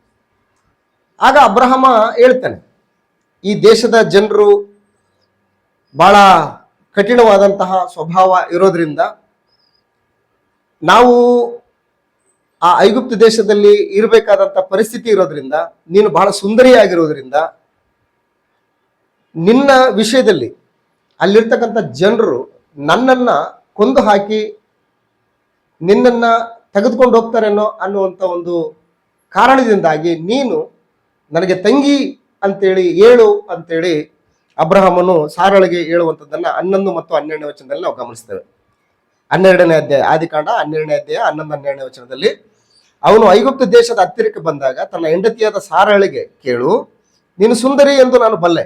ಐಗುಪ್ತ ದೇಶದವರು ನಿನ್ನನ್ನು ಕಂಡು ಈಕೆಯು ಇವನ ಹೆಂಡತಿ ಎಂದು ನನ್ನನ್ನು ಕೊಂದು ನಿನ್ನನ್ನು ಉಳಿಸಾರು. ಆದ ಕಾರಣ ನೀನು ನನಗೆ ತಂಗಿಯಾಗಬೇಕೆಂದು ಅವರಿಗೆ ಹೇಳು. ಹೀಗೆ ಹೇಳಿದರೆ ನಿನ್ನ ನಿಮಿತ್ತ ನನಗೆ ಹಿತವಾಗುವುದು, ನಾನು ನಿನ್ನ ದೆಸೆಯಿಂದ ಸಾಯದೆ ಬದುಕುವೆನೆಂದು ಹೇಳಿದನು ಅಂತ. ಸೊ ಹಾಗಾಗಿ ಈ ರೀತಿಯಾಗಿ ಹೇಳಿದಾಗ ಆಕೆ ಅದೇ ರೀತಿಯಾಗಿ ಅಬ್ರಹಾಮನ ಹೆಂಡತಿ ಆಗಿರ್ತಕ್ಕಂಥ ಸಾರಳು ಅದೇ ರೀತಿಯಾಗಿ ಹೇಳಿದಂಥ ಸಂದರ್ಭದಲ್ಲಿ ಅದು ಗೊತ್ತಾಗುತ್ತೆ, ಸತ್ಯ ಏನಂತೇಳಿ ಗೊತ್ತಾಗತ್ತೆ. ಯಾಕೆಂತಂದ್ರೆ ಅಲ್ಲಿ ದೇವ್ರು ಇಂಟರ್ಫಿಯರ್ ಆಗ್ತಾನೆ. ಫರೋಹನನ ಒಂದು ಬದುಕಿನಲ್ಲಿ ದೇವ್ರು ಇಂಟರ್ಫಿಯರ್ ಆಗ್ತಾನೆ. ಏನ್ ಇಂಟರ್ಫಿಯರ್ ಆಗ್ತಾನೆ? ನೀನು ಕರೆದುಕೊಂಡು ಬಂದಂತಹ ಈ ಸಾರಳು, ಈಕೆಯ ಮುಖಾಂತರ ನಾನು ಬಹುದೊಡ್ಡ ಜನಾಂಗವನ್ನ ಮಾಡಬೇಕು ಅಂತ ಮಾಡಿದ್ದೀನಿ. ಸೊ ಹಾಗಾಗಿ ಆಕೆಯನ್ನು ನೀನು ಎತ್ಕೊಂಡು ಬಂದಿರ್ತಕ್ಕಂಥದ್ದು ಇದು ಸರಿಯಲ್ಲ ಅಂತೇಳಿ ಆಕೆಯ ಒಂದು ತೆಗೆದುಕೊಂಡು ಬಂದಂತ ಒಂದು ಕಾರಣದಿಂದಾಗಿ ಆತನ ಮನೆಯಲ್ಲಿ ಅನೇಕ ಉಪದ್ರವಗಳು ಬರುವಂಥದ್ದನ್ನ ನಾವು ಗ್ರಂಥದಲ್ಲಿ ಗಮನಿಸ್ತೇವೆ. ಸೊ ಇದಾದ ಮೇಲೆ ಫರೋಹನನು ಗಮನಕ್ಕೆ ವಿಷಯ ಏನು ಅಂತೇಳಿ ಗೊತ್ತಾದಾಗ ಅಬ್ರಹಾಮನ್ಗೆ ವಿಷಯ ಮುಟ್ಟಿಸ್ತಾರೆ. ಯಾಕೆ ನೀನು ಹಿಂಗೆ ಹೇಳಿದೆ? ಯಾಕೆ ನೀನು ಈ ರೀತಿ ಸುಳ್ಳು ಹೇಳಿದೆ? ನೀನು ಹೇಳಿದ್ರಿಂದ ನಾನು ತಗೊಂಡ್ ಬಂದೆ ತಂಗಿ ಅಂತೇಳಿ ಅಂತೇಳಿ. ಸೊ ಹಾಗಾಗಿ ಪರಿಸ್ಥಿತಿಗಳು ಈ ರೀತಿಯಾಗಿ ನಡೀತಾ ಇರ್ತವೆ. ಇಲ್ಲಿ ಆತನ ಒಂದು ಪ್ರಯಾಣ ಕಾಲದಲ್ಲಿ ಘಟನಾವಳಿಗಳು ನಡೀತಾ ಇರ್ತವೆ. ಸೊ ಪರಿಸ್ಥಿತಿಗಳು ಹೀಗೆ ಮುಂದುವರಿತಾ ಅಲ್ಲಿಂದ ಫರೋಹನನು ಏನ್ ಮಾಡ್ತಾನೆ ಅಂತಂದ್ರೆ 17ನೇ ವಚನದಲ್ಲಿ 16ನೇ ವಚನದಲ್ಲಿ ಆ ಸ್ತ್ರೀಯನ್ನು ಅರಮನೆಗೆ ಕರೆತರಿಸಿ ಆಕೆ ನಿಮಿತ್ತ ಅಬ್ರಾಹ್ಮನಿಗೆ ಉಪಕಾರ ಮಾಡಿದನು. ಆಗ ಅಬ್ರಾಹ್ಮನಿಗೆ ಕುರಿದನಗಳು, ಗಂಡು ಹೆಣ್ಣು ಕತ್ತೆಗಳು, ದಾಸದಾಸಿಯರು, ಒಂಟೆಗಳು ದೊರೆತವು. ಆದ್ರೆ ಯೆಹೋವನು ಫರೋಹನಿಗೂ ಅವನ ಮನೆಯವರಿಗೂ ಅಬ್ರಹಾಮನ ಹೆಂಡತಿಯಾದ ಸಾರಳ ನಿಮಿತ್ತ ಬಹಳ ಉಪದ್ರವಗಳನ್ನು ಉಂಟು ಮಾಡಿ ಬಾಧಿಸಿದನು. ಸೊ ಪರಿಸ್ಥಿತಿ ಹಿಂಗಿದೆ. ಬಾಧಿಸಿದಂಥ ಸಂದರ್ಭದಲ್ಲಿ ಯಾಕೆ ಈ ಬಾಧೆ, ಯಾಕೆ ಈ ಉಪದ್ರವಗಳು ಅನ್ನುವಂಥದ್ದನ್ನ ಆತನ ಅರಿವಿಗೆ ಬಂದಾಗ ಪರಿಸ್ಥಿತಿ ಹಿಂಗಾಗಿದೆ, ಕಾರಣ ಇದು ಅಂತೇಳಿ ತಿಳ್ಕೊಂಡ ಮೇಲೆ ಆಕೆಯನ್ನ ಪುನಃ ಅಬ್ರಹಾಮನೊಟ್ಟಿಗೆ ಕಳಿಸಿಕೊಟ್ಟು ಒಂದಿಷ್ಟು ಬಹುಮಾನಗಳನ್ನ, ಒಂಟೆಗಳನ್ನ, ಗಂಡು ಹೆಣ್ಣು ಕತ್ತೆಗಳನ್ನ, ದಾಸದಾಸಿಯರನ್ನ ಪಶ್ಚಾತ್ತಾಪದ ಒಂದು ನಿಮಿತ್ತವೋ ಅಥವಾ ಒಂದು ಕೃತಜ್ಞತೆ ಭಾವನೆಯಿಂದನೋ ಏನೋ ಫರೋಹನನು ಆಕೆಗೆ ಅಬ್ರಹಾಮನಿಗೆ ಅವುಗಳನ್ನು ಕೊಟ್ಟು ಅವ್ರನ್ನ ಅಲ್ಲಿಂದ ಸಾಗ ಕಳಿಸಿದ್ದನ್ನು ನಾವು ಗಮನಿಸ್ತೇವೆ. ಸೊ ಅದಾದ ಮೇಲೆ ಅಲ್ಲಿಂದ ಆತನು ಐಗುಪ್ತ ದೇಶವನ್ನು ಬಿಟ್ಟು 13ನೇ ಅಧ್ಯಾಯ, ಹೀಗೆ ಅಬ್ರಹಾಮನು ತನ್ನದೆಲ್ಲ ತೆಗೆದುಕೊಂಡು ಹೆಂಡತಿಯನ್ನು ಲೋಟನನ್ನು ಸಂಗಡ ಕರ್ಕೊಂಡು ಐಗುಪ್ತ ದೇಶವನ್ನು ಬಿಟ್ಟು ಕಾನಾನ್ ದೇಶದ ದಕ್ಷಿಣ ಪ್ರಾಂತ್ಯಕ್ಕೆ ಏರಿ ಬಂದನು. ಸೊ ಇಲ್ಲಿಂದ ಕಾನಾನ್ ದೇಶದ ದಕ್ಷಿಣ ಪ್ರಾಂತ್ಯಕ್ಕೆ ಏರಿ ಬರ್ತಾ ಇದ್ದಾನೆ. ಪುನಃ ಆತನು ಬಂದಾಗ ಇಲ್ಲಿ ಪರಿಸ್ಥಿತಿಗಳು ಏನಾಗ್ತವೆ ಅಂತಂದ್ರೆ, ಇವರಿಬ್ಬರು ಅಬ್ರಹಾಮ ಮತ್ತು ಲೋಟನ ಒಂದು ಸಂಪತ್ತು ದಿನದಿಂದ ದಿನಕ್ಕೆ ಅಭಿವೃದ್ಧಿ ಆಗ್ತಾ ಇರಬೇಕಾದ್ರೆ ಅಬ್ರಹಾಮನ ದನ ಕಾಯುವವರು, ಲೋಟನ ದನ ಕಾಯುವವರ ನಡುವೆ ಜಗಳಗಳು, ವಿಭೇದಗಳು, ಮನಸ್ತಾಪಗಳು ನಡೀತಾ ಇರಬೇಕಾದ್ರೆ ಈ ವಿಷಯ ಅಬ್ರಹಾಮನ ಕಿವಿಗೂ ಲೋಟನ ಕಿವಿಗೂ ಮುಟ್ಟಿದಾಗ ಅಬ್ರಹಾಮನು ಒಂದು ಸಜೆಷನ್ ಕೊಡ್ತಾನೆ. ಏನ್ ಸಜೆಷನ್ ಕೊಡ್ತಾನೆ ಅಂತಂದ್ರೆ 8ನೇ ವಚನದಲ್ಲಿ 13ನೇ ಅಧ್ಯಾಯ 8ನೇ ವಚನದಲ್ಲಿ, ಆದಿಕಾಂಡ 13ನೇ ಅಧ್ಯಾಯ 8ನೇ ವಚನದಲ್ಲಿ, ಈಗಿರಲು ಅಬ್ರಹಾಮನು ಲೋಟನಿಗೆ, ನನಗೂ ನಿನಗೂ ನನ್ನ ದನ ಕಾಯುವವರಿಗೂ ನಿನ್ನ ದನ ಕಾಯುವವರಿಗೂ ಜಗಳವಿರಬಾರದು, ನಾವು ಸಹೋದರರಲ್ಲವೇ, ದೇಶವೆಲ್ಲ ನಿನ್ನೆದುರಿಗಿದೆ, ದಯವಿಟ್ಟು ನನ್ನನ್ನು ಬಿಟ್ಟು ಪ್ರತ್ಯೇಕ ಹೋಗು, ನೀನು ಎಡಗಡೆ ಹೋದ್ರೆ ನಾನು ಬಲಗಡೆ ಹೋಗ್ತೀನಿ, ನೀನು ಬಲಗಡೆ ಹೋದ್ರೆ ನಾನು ಎಡಗಡೆ ಹೋಗ್ತೀನಿ ಎಂದು ಹೇಳ್ತಾನೆ. ಸೊ ಚಾಯ್ಸ್ ಕೊಡ್ತಾ ಇದ್ದಾನೆ. ಅಂದ್ರೆ ಸಹೋದರರ ನಡುವೆ ಸಮಾಧಾನ ಇರಬೇಕು, ಅಸಮಾಧಾನ ಇರಬಾರ್ದು. ಸಮಾಧಾನ ಅನ್ನುವಂಥದ್ದು ಬಹಳ ಮುಖ್ಯ. ಅದು ಆಸ್ತಿ, ಅಂತಸ್ತು, ಐಶ್ವರ್ಯ ಇವುಗಳಿಂದ ಸಮಾಧಾನವನ್ನು ಕೊಂಡುಕೊಳ್ಳೋದಕ್ಕೆ ಆಗಲ್ಲ. ಹಾಗಾಗಿ ಅಬ್ರಹಾಮನು ಒಂದು ಒಳ್ಳೆ ಒಂದು ಸಜೆಷನ್ನ ಲೋಟನಿಗೆ ಕೊಡ್ತಕ್ಕಂಥದ್ದು, ಸಮಾಧಾನ ಮುಖ್ಯ. ಯಾಕಂದ್ರೆ ನಾವು ಸಹೋದರರ ಮಧ್ಯದಲ್ಲಿ ವೈಷಮ್ಯಗಳಾಗ್ಲಿ, ವಿಭೇದಗಳಾಗ್ಲಿ, ಮನಸ್ತಾಪಗಳಾಗ್ಲಿ ಅದು ಒಳ್ಳೇದಲ್ಲ. ಸೊ ಹಾಗಾಗಿ ಲೋಟ ಪರಿಸ್ಥಿತಿ ಹೀಗಿದೆ, ಇದೇ ರೀತಿ ಮುಂದುವರೆದ್ರೆ ನಾಳೆ ದಿವಸ ನಮ್ಮ ಒಂದು ಸಂಬಂಧಕ್ಕೆ ಧಕ್ಕೆ ಉಂಟಾಗುವಂಥದ್ರಲ್ಲಿ ಯಾವುದೇ ಅನುಮಾನ ಇಲ್ಲ. ಆ ಮೂಲಕ ನಮ್ಮಗಳಲ್ಲಿ ಮನಸ್ತಾಪ ಉಂಟಾಗಿ ಸಹೋದರತ್ವಕ್ಕೆ ಬದಲಾಗಿ ವೈರತ್ವ ಅನ್ನುವಂಥದ್ದು ಬಂದ್ರೆ ಅದು ನಮ್ಮ ಜೀವಿತಕ್ಕೆ ಒಳ್ಳೇದಲ್ಲ. ಯಾಕೆಂದ್ರೆ ದೇವರು ಸಮಾಧಾನಕ್ಕೆ ಕಾರಣನೇ ಹೊರತು ಗಲಿಬಿಲಿಗೆ ಕಾರಣನಲ್ಲ. ಎಲ್ಲಿ ಅಸಮಾಧಾನ ಇರುತ್ತೋ, ಎಲ್ಲಿ ಗಲಿಬಿಲಿರುತ್ತೋ ಅಲ್ಲಿ ದೇವರ ಪ್ರಸನ್ನತೆ, ದೇವರು ಇರೋದಕ್ಕೆ ಅಲ್ಲಿ ಸಾಧ್ಯ ಇಲ್ಲ. ಹಾಗಾಗಿ ನಾವು ದೇವರ ಮಕ್ಕಳು, ದೇವರ ಪ್ರಜೆಗಳು, ದೇವರ ಸಮಾಧಾನಕ್ಕೆ ಮೂಲ ಕಾರಣನೇ ಹೊರತು ಗಲಿಬಿಲಿಗೆ ಕಾರಣನಲ್ಲ. ಆದ್ರಿಂದ ಈ ಒಂದು ಗಲಿಬಿಲಿ ಇರಬಾರ್ದು, ಅಸಮಾಧಾನಗಳಿರಬಾರ್ದು. ಪರಿಸ್ಥಿತಿಗಳು ಹೀಗಿದ್ದಾವೆ, ನೀನೇ ಡಿಸೈಡ್ ಮಾಡು. ನೀನು ಎಡಗಡೆ ಹೋದ್ರೆ ನಾನು ಬಲಗಡೆ ಹೋಗ್ತೀನಿ, ನೀನು ಬಲಗಡೆ ಹೋದ್ರೆ ನಾನು ಎಡಗಡೆ ಹೋಗ್ತೀನಿ. ಸೊ ಚಾಯ್ಸ್ ಇಸ್ ಯುವರ್ಸ್ ಅಂತೇಳಿ ಅಲ್ಲಿ ಆ ಸಮಸ್ಯೆಗೆ ಪರಿಹಾರವನ್ನು ಅಬ್ರಹಾಮನು ಮುಂದಿಟ್ಟಂತ ಸಂದರ್ಭದಲ್ಲಿ ಲೋಟನು ಈ ಸೊದೋಮ್ ಗೊಮೋರ ಪಟ್ಟಣವನ್ನ ಆತನು ಆಯ್ದುಕೊಳ್ತಾನೆ. ಅದು ಬಹಳಷ್ಟು ಉತ್ತಮ ಸಂಪದ್ಭರಿತವಾದಂಥ ನೀರಾವರಿಯಿಂದ ಕೂಡಿದಂಥ ಒಂದು ಪ್ರದೇಶ. ಸೊ ಆ ಒಂದು ಪ್ರದೇಶದಲ್ಲಿ ಲೋಟನು ನಾನು ಇರ್ತೀನಿ ಅಂತೇಳಿ ಆತನು ನಿರ್ಧಾರ ಮಾಡಿಕೊಂಡಾಗ ಸರಿ ಅಂತೇಳಿ ಲೋಟನು ಮತ್ತು ಅಬ್ರಹಾಮನು ಇಬ್ಬರು ಅಗಲುವಂಥದ್ದನ್ನು ನಾವು ಗಮನಿಸ್ತೇವೆ. ಸೊ ಅದಾದ ಮೇಲೆ ಪರಿಸ್ಥಿತಿಗಳು ಏನಾಗ್ತವೆ ಅಂತಂದ್ರೆ, ಅಬ್ರಹಾಮನು ಬಂದು ಎಲ್ಲಿ ಸೆಟ್ಲ್ ಆಗ್ತಾನೆ ಅಂತಂದ್ರೆ 13ನೇ ಅಧ್ಯಾಯ 18ನೇ ವಚನದಲ್ಲಿ, ತರುವಾಯ ಅಬ್ರಹಾಮನು ಅಲ್ಲಿಂದ ಹೊರಟು ಅಲ್ಲಲ್ಲಿ ಗುಡಾರ ಹಾಕಿಸಿಕೊಳ್ಳುತ್ತಾ ಹೆಬ್ರೋನಿನಲ್ಲಿರುವ ಮಮ್ರೆ ತೋಪಿಗೆ ಬಂದು ಅಲ್ಲೇ ವಾಸ ಮಾಡಿಕೊಂಡು ಯೆಹೋವನಿಗೆ ಯಜ್ಞವೇದಿಯನ್ನು ಕಟ್ಟಿಸಿದನು ಅಂತೇಳಿ. ಸೊ ಈ ಕಾನಾನ್ ದೇಶದಲ್ಲಿ ಇಲ್ಲಿ ಬರುತ್ತೆ, ಅದು ಏನ್ ಬರುತ್ತೆ ಅಂದ್ರೆ ಮಮ್ರೆ ತೋಪು ಇರುವಂತಹ ಒಂದು ಹೆಬ್ರೋನ್. ಆ ಹೆಬ್ರೋನಿನಲ್ಲಿ ಬಂದು ಆತನ ಏನ್ ಮಾಡ್ತಾನೆ ಅಂತಂದ್ರೆ ವಾಸವಾಗಿರ್ತಾನೆ, ಅಂದ್ರೆ ಸ್ಥಿರ ನಿವಾಸವನ್ನ ಏರ್ಪಡಿಸಿಕೊಂಡು ಹೆಬ್ರೋನಿನಲ್ಲಿ ವಾಸವಾಗಿರ್ತಾನೆ. ಸೊ ಈ ಹೆಬ್ರೋನಿನಲ್ಲಿ ವಾಸವಾಗಿರ್ತಂತ ಸಂದರ್ಭದಲ್ಲಿ ಒಂದು ಘಟನೆ ನಡೀತದೆ. ಸೊ ಆತನು ಈ ಭಾಗದಲ್ಲಿ ಅಬ್ರಹಾಮನಿದ್ರೆ, ಈ ಕೆಳಗಡೆ ಭಾಗದಲ್ಲಿ ಲೋಟನು ವಾಸವಾಗಿರ್ತಾನೆ. ಈ ಲೋಟನು ವಾಸವಾಗಿರ್ತಕ್ಕಂಥ ಈ ಒಂದು ಪ್ರದೇಶದಲ್ಲಿ ಇಲ್ಲಿಂದ ಅಂದ್ರೆ ಕಲ್ದೀರ ದೇಶದಿಂದ ಒಬ್ಬ ಅರಸನು ಹೊರಟು ಬರ್ತಾನೆ, ದಂಗೆ ಎದ್ದು ಬರ್ತಾನೆ 14ನೇ ಅಧ್ಯಾಯದಲ್ಲಿ.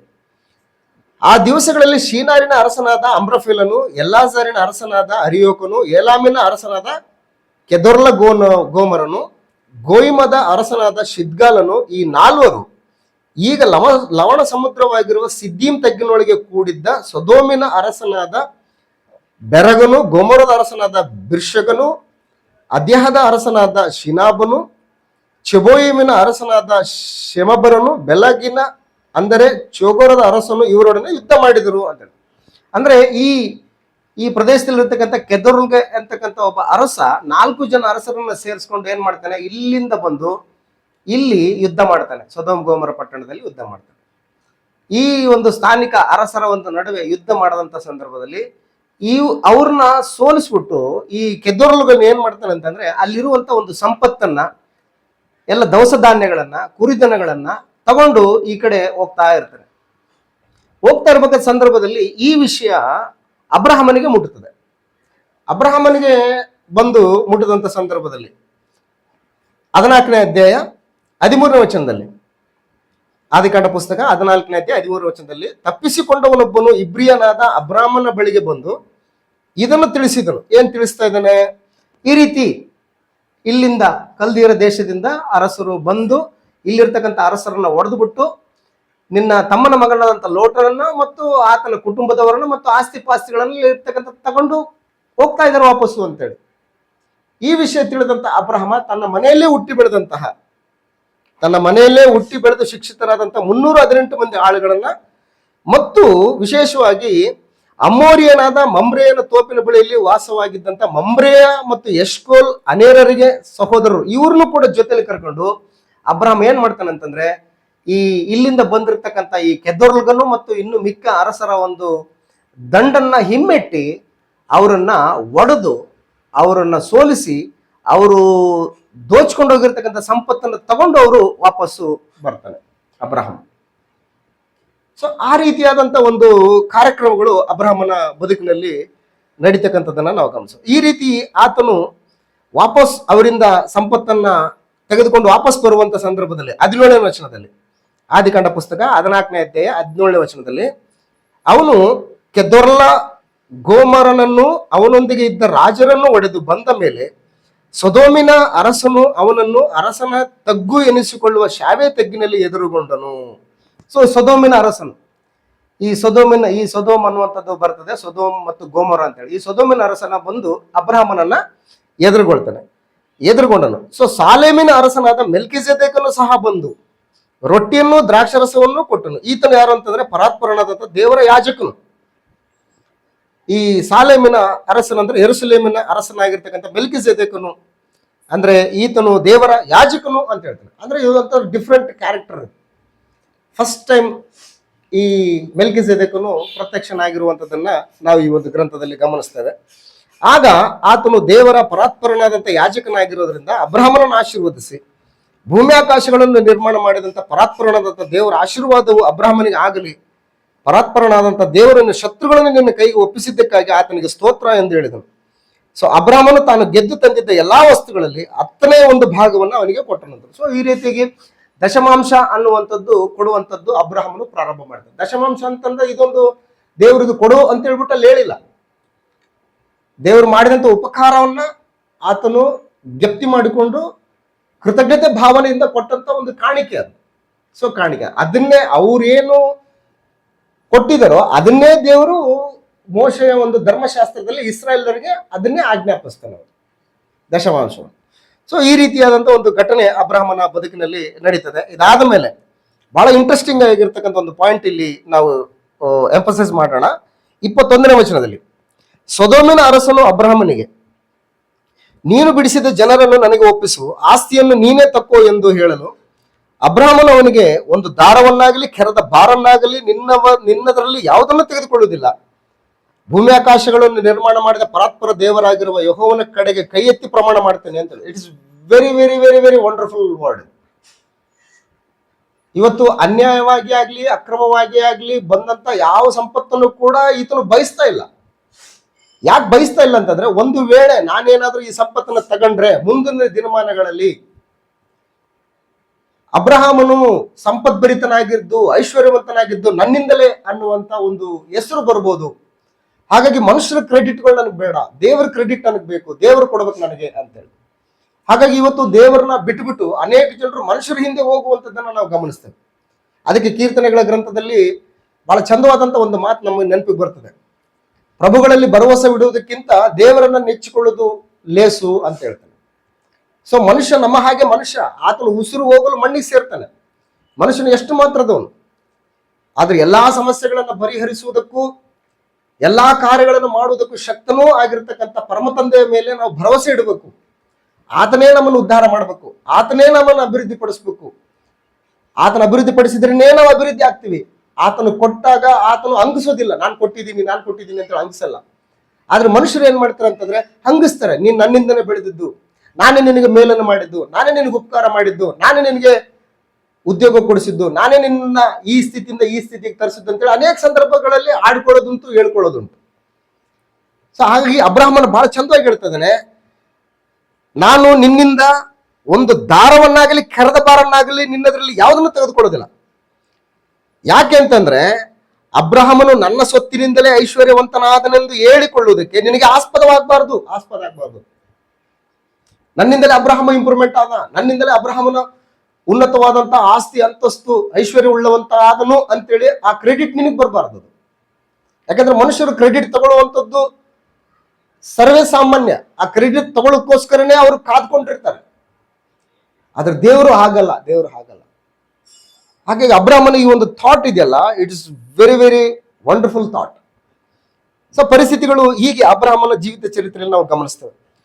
ಅದಾದ ಮೇಲೆ 15ನೇ ಅಧ್ಯಾಯದಲ್ಲಿ ಈ ಎಲ್ಲ ಸಂಗತಿಗಳೆಲ್ಲ ನಡೆದ ಮೇಲೆ ದೇವರು ಮತ್ತೆ ಆತನಿಗೆ ಪ್ರತ್ಯಕ್ಷನಾಗಿ ಆತನ ಒಂದು ಕೊರತೆ ಏನು, ಎಲ್ಲ ಇದೆ, ಆಸ್ತಿ ಇದೆ, ಅಂತಸ್ತಿದೆ, ಐಶ್ವರ್ಯ ಇದೆ, ಎಲ್ಲ ಇದೆ, ಅದರ ಸಂತತಿ ಇಲ್ವಲ್ಲ.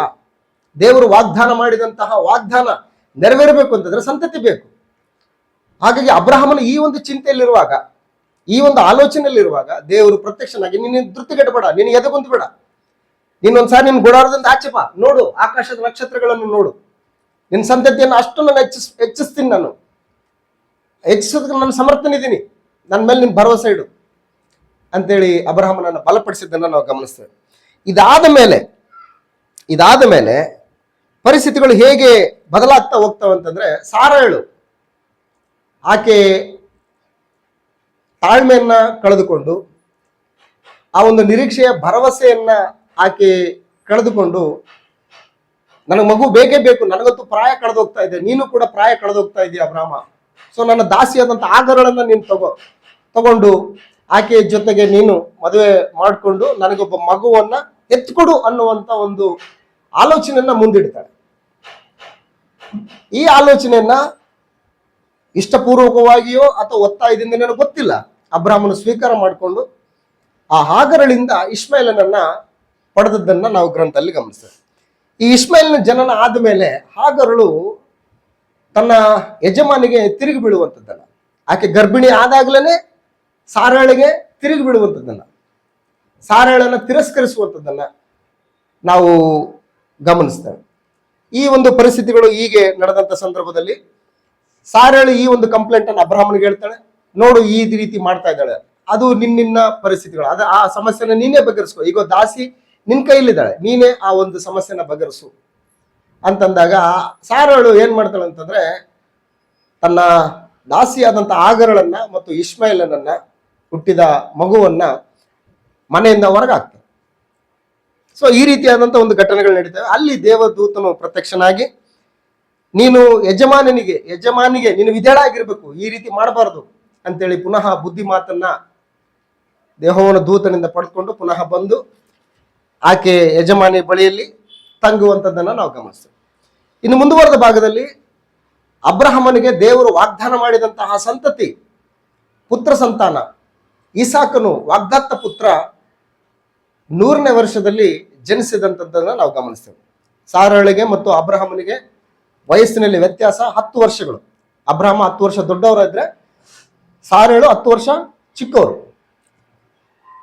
ಸಾರಳಿಗೆ 90 ವರ್ಷ, ಅಬ್ರಹಾಮನಿಗೆ 100 ವರ್ಷ. ಆ ಒಂದು ಏಜ್ ಅಲ್ಲಿ ದೇವರು ತನ್ನ ವಾಗ್ದಾನವನ್ನ ನೆರವೇರಿಸಿ ಇಸಾಕನನ್ನ ಗರ್ಭಫಲವನ್ನಾಗಿ ಅಬ್ರಹಾಮ ಮತ್ತು ಸಾರಳ ದಂಪತಿಗೆ ದಯಪಾಲಿಸುವಂಥದ್ದನ್ನ ನಾವು ಗ್ರಂಥದಲ್ಲಿ ಗಮನಿಸ್ತೇವೆ. ಇದು ಅಬ್ರಹಾಮನ ಒಂದು ಜೀವಿತ ಚರಿತ್ರೆಯಲ್ಲಿ ನಡೆದಂತ ಒಂದು ಘಟನಾವಳಿಗಳು. ಈ ರೀತಿ ಅಬ್ರಹಾಮನ ವಾಗ್ದತ್ತ ಪುತ್ರನಾಗಿರ್ತಕ್ಕಂಥ ಇಸಾಕನು ಬೆಳೆದಂತ ಸಂದರ್ಭದಲ್ಲಿ ದೇವರು ಇಸಾಕನನ್ನ ನನಗೆ ಬಲಿಯನ್ನಾಗಿ ಅರ್ಪಿಸು ಅಂತ ಹೇಳಿದ್ರು. ಸೊ ಇನ್ನೊಂದು ಬಹಳ ವಿಶೇಷವಾದಂಥ ಸಂಗತಿ ಏನಪ್ಪಾ ಅಂತಂದ್ರೆ, ಈ ಕಾನಾನ್ ದೇಶ ಅನ್ನುವಂಥದ್ದು ಹೇಗಿತ್ತು ಅಂತಂದ್ರೆ, ಅಲ್ಲಿರ್ತಕ್ಕಂಥ ಮೂಲ ನಿವಾಸಿಗಳಾದಂಥ ಅಮೋರಿಯರು, ಇವರು ಕೂಡ ತಮ್ಮ ದೇವತೆಗಳಿಗೆ ಅಂದ್ರೆ ತಮ್ಮ ಒಂದು ದೇವರುಗಳಿಗೆ, ವಿಗ್ರಹಗಳಿಗೆ ತಮ್ಮ ಒಂದು ಗರ್ಭಫಲಗಳನ್ನ ಅಂದ್ರೆ ತಮ್ಮ ಮಕ್ಕಳನ್ನು ಕೂಡ ಬಲಿ ಕೊಡ್ತಾ ಇದ್ರು. ಸೊ ಅಬ್ರಹಾಮನಿಗೂ ಗೊತ್ತಿತ್ತದು. ಆದ್ರೆ ಅಬ್ರಹಾಮನು ಆ ರೀತಿಯಾಗಿ ಆಲೋಚನೆ ಮಾಡಲಿಲ್ಲ. ಖಂಡಿತವಾಗಿ ದೇವರು ಮನುಷ್ಯ ಬಲಿಯನ್ನ ಕೋರೋದಿಲ್ಲ. ಖಂಡಿತ ನನ್ನ ಮಗನನ್ನ ದೇವರು ಬಲಿಯನ್ನಾಗಿ ಅರ್ಪಿಸು ಅಂತ ಹೇಳಿದ್ರು ಕೂಡ ಖಂಡಿತ ಅದು ನನ್ನ ಒಂದು ನಂಬಿಕೆ ಒಂದು ಪರೀಕ್ಷೆ ಆಗಿರ್ತದೆ ಹೊರತಾಗಿ, ನನ್ನನ್ನ ದೇವರು ಪರೀಕ್ಷೆ ಮಾಡೋದಕ್ಕೆ ಇರ್ತದೆ ಹೊರತಾಗಿ ಖಂಡಿತ ನನ್ನ ಮಗನ ಕೇಳೋದಿಲ್ಲ ಅನ್ನುವಂಥ ಪೂರ ಭರವಸೆಯಿಂದ, ಪೂರಾ ನಂಬಿಕೆಯಿಂದ ಅಬ್ರಹಾಮನು ನಡ್ಕೊಂಡದ್ದನ್ನು ನಾವು ಗಮನಿಸ್ತೇವೆ.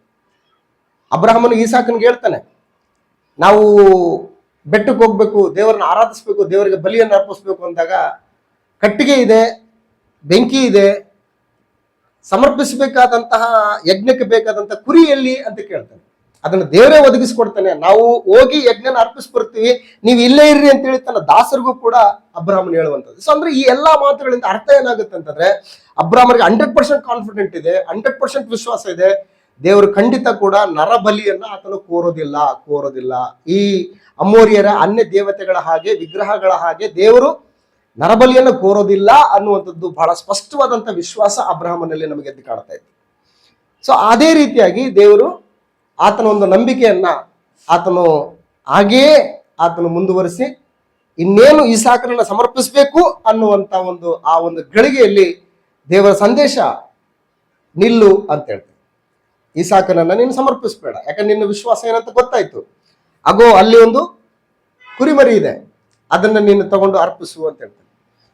ಸೊ ಆ ರೀತಿಯಾದಂಥ ಒಂದು ಘಟನೆ. ಇವತ್ತು ಆ ಒಂದು ಕುರಿಮರಿ ನಮ್ಮ ಕರ್ತನಾದಂಥ ಯೇಸು ಕ್ರಿಸ್ತನು. ಲೋಕದ ಸಕಲ ಪಾಪವನ್ನು ಹೊತ್ತುಕೊಂಡು ಹೋಗ್ತಕ್ಕಂಥ ದೇವರ ಕುರಿಮರಿ ಎಂಬುದಾಗಿ ಸ್ನಾನಿಕನಾದಂಥ ಯೋಹಾನನು ಕರ್ತನಾದ ಯೇಸು ಕ್ರಿಸ್ತನನ್ನು ನೋಡಿದ ಮೇಲೆ ಹೇಳಿದಂತ ಮಾತದು. ಇವತ್ತು ಲೋಕದ ಪಾಪಗಳನ್ನ ತನ್ನ ಒಂದು ಪರಿಶುದ್ಧವಾದಂಥ ರಕ್ತದ ಮೂಲಕ ತೊಳೆದು ಸಕಲ ಮಾನವರನ್ನ ನೀತಿವಂತರೆಂಬುದಾಗಿ ದೇವರಿಂದ ನಿರ್ಣಯಿಸುವುದಕ್ಕೆ ತನ್ನನ್ನು ತಾನು ಬಲಿಯಜ್ಞವನ್ನಾಗಿ ಸಮರ್ಪಿಸಿಕೊಂಡಂತ ನಮ್ಮ ಕರ್ತನಾದಂಥ ಯೇಸು ಕ್ರಿಸ್ತನು. ಸೊ ಹಾಗಾಗಿ ಇವೆಲ್ಲವೂ ಕೂಡ ಅಬ್ರಹಾಮನ ಒಂದು ಬದುಕಿನಲ್ಲಿ ನಡೆದಂತ ಅನೇಕ ಒಂದು ಘಟನಾವಳಿಗಳನ್ನ ನಾವು ಅಬ್ರಹಾಮನ ಜೀವಿತ ಚರಿತ್ರೆಯಲ್ಲಿ ನಾವು ಗಮನಿಸ್ತೇವೆ.